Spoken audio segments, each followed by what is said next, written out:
European nations are doubling down on their support for Ukraine. That's where we're starting the 7 from the Washington Post. I'm Hannah Jewell. It's Monday, March 3rd. Let's get you caught up with today's 7 stories. It was a busy weekend for European diplomacy. The leaders of Germany, France, the UK, and other nations met at an emergency summit in London. There, they agreed to sustain or boost military aid flowing to Ukraine as it fights its war with Russia. The summit followed an explosive meeting between President Donald Trump and Ukrainian President Volodymyr Zelensky. That was on Friday, after our last episode aired. But if you missed it, here's how that meeting sounded. Don't tell us what we're going to feel. We're trying to solve a problem. Don't tell us what we're going to feel. I'm not telling you. Because you're in no position to dictate that. That's exactly what you're doing. You're in no position to dictate what we're going to feel. British Prime Minister Keir Starmer sought to strike a different tone as he welcomed Zelensky in London the next day. Yesterday, Starmer spoke at a news conference at the Summit of European Leaders. Our starting point must be to put Ukraine in the strongest possible position now, so that they can negotiate from a position of strength. And we are doubling down in our support. The Trump administration's widening split with European allies and its suggestion that it would dial back U.S. troop numbers in Europe has fueled anxiety on the continent. Some wonder how much Europe can still rely on its 80-year-old bargain with the U.S., which has underpinned its security since World War II. Elon Musk again asked every federal worker to justify their employment. That's number 2. Over the weekend, a second round of emails went out to more than 2 million workers. It asked them to reply with bullet points listing 5 things they accomplished over the week. Musk has called it a pulse check. It came after the billionaire warned anyone who did not respond to an identical email last weekend that it would be taken as a resignation. Musk has been spearheading President Trump's efforts to drastically shrink the federal government. And once again, the email is causing confusion and resistance throughout the workforce. Many agency heads are defying it. For example, the State Department told staff to do nothing with the email. But Musk is doubling down on his effort anyway. The Post reported that these emails are slated to become a weekly requirement. Number 3. Israel blocked all aid from entering the Gaza Strip. The first phase of a ceasefire between Israel and Hamas expired on Saturday. Now the future of that ceasefire is less clear than ever.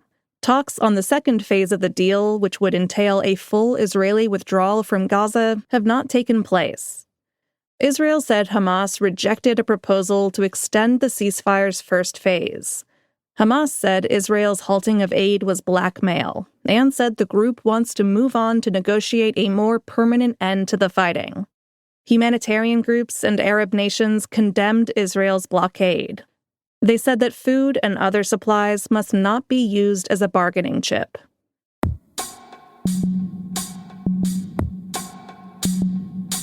Number 4.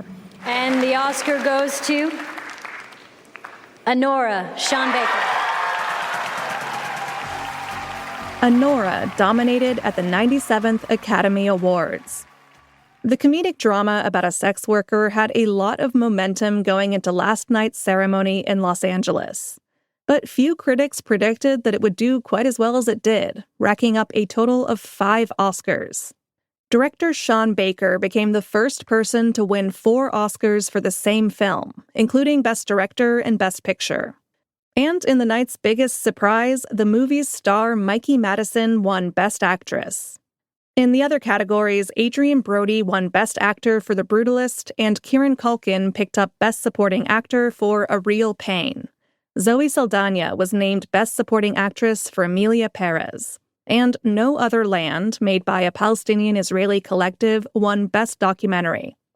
In our newsletter today, you can find a full list of winners, a video of all the highlights, and a list of all the best red carpet looks. Find that in our show notes.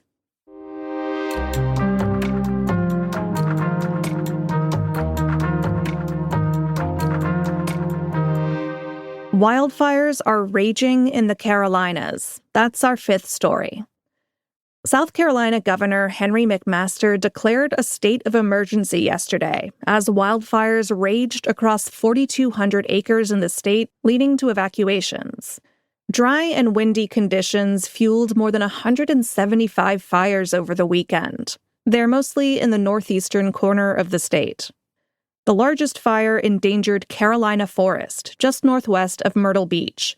Videos taken by residents showed a fiery orange haze blocking out the sky and strong winds whipping between homes. While wildfires have become a persistent, looming threat in the American West, eastern states are also facing growing fire risks. Al Khan, Chief Engineer on Ops. Y'all select the landing. We're on the moon. Number 6. A private company touched down on the moon yesterday. The U.S. firm Firefly Aerospace made its first moon landing yesterday with its uncrewed Blue Ghost lander. It's there for a 2-week research mission. This is the second U.S. company to land on the moon. The first, from Intuitive Machines, reached the moon last year, but its spacecraft toppled over upon landing. 2 more commercial landers will closely follow the Blue Ghost.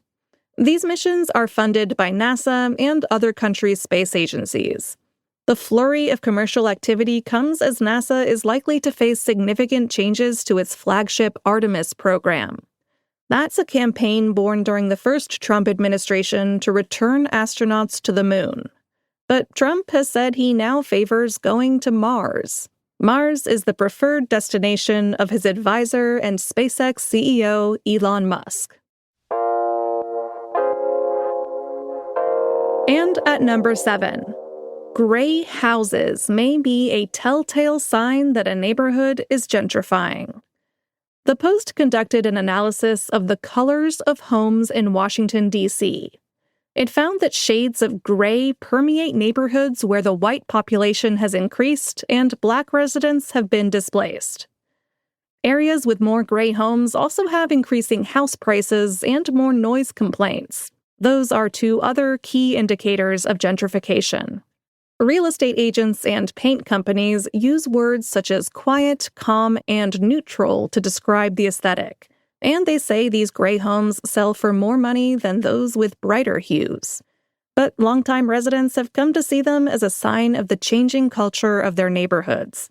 Some say the gray houses have been accompanied by an increase in racial profiling. The gray home trend isn't just a DC thing. It can be seen in cities across the nation. So when you're walking around today, take note of the color of the houses you're seeing. It might tell you a lot about what's going on in your neighborhood. All right, you're all caught up. This week, make sure you sign up for the Sevens newsletter. It's where you can find links to all the stories we talk about here on the podcast and more. You can find a link to it in our show notes. Plus, we just launched a new version of the 7 newsletter called Tracking Trump. It includes all the biggest stories from the administration's first 100 days. Find that by searching The 7 Tracking Trump. I'm Hannah Jewell. I'll meet you back here tomorrow.